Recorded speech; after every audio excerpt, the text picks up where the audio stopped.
Spidery MANsion. He was trespassing within the narrow confines of my home, and I had no intention to let it pass. He was prey to me, and sooner or later he would get stuck on one of my carefully woven nets. He was a victim, and I was his demise. No second thoughts and no bad conscience. There is only the slayer and the slain, and those that are too weak or too soft to slay can never be slayers. Due to their weakness, if you get what I mean, which you might if I explain myself correctly, which is not the point I was trying to make.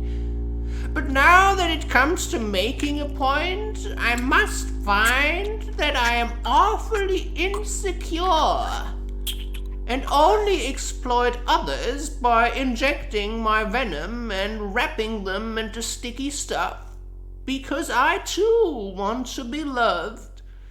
And if nobody loves me, I force their love out of them by squeezing them like a soft and overripe mango, extracting all their juices until nothing is left but an empty shell and some fibres.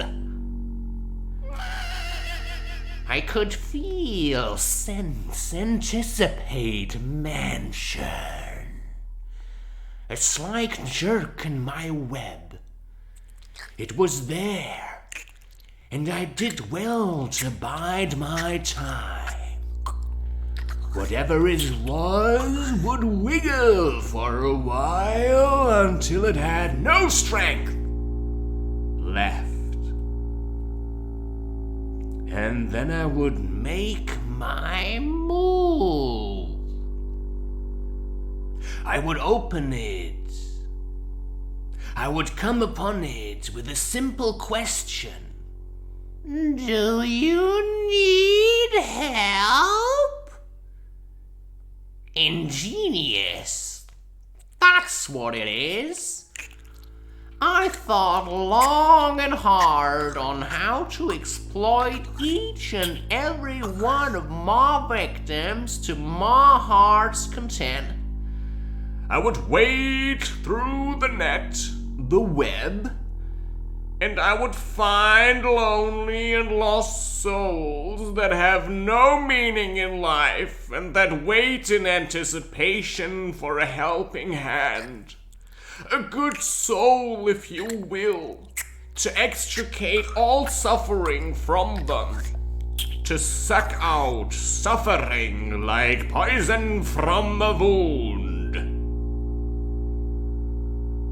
They had no idea I was hiding in the shadows, waiting, observing, searching at times when the waiting became too restless.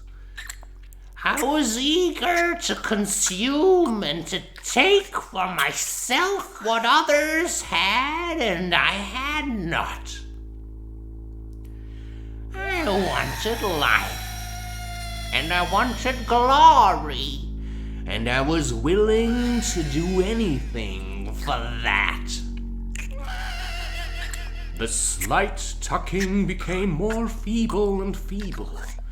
Still, and as the tucking grew ever feebler, I started to reveal myself. Not all of it, certainly, for it would have scared my victim and ruined the pleasure of deceit. The fine-tuned whisperings of contorted truth by the simple and ever so efficient way of the word. I would wiggle into their ears by flattering them, by soothing their need for acceptance. They would never stand a chance. They were so eager to please and to be pleased that all I had to do was slither through their mind like an eel ready to strike. Slither around truth and avoid those pitfalls that reveal the underlying intention.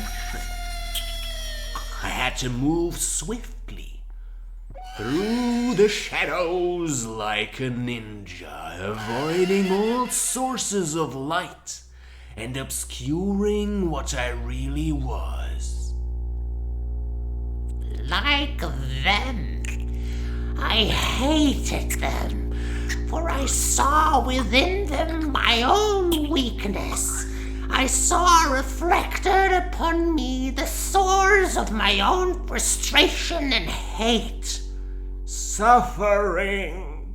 Projection, what a wonderful tool. Allowing me to project what I hated about myself onto those less eager to hurt and take. They were weak.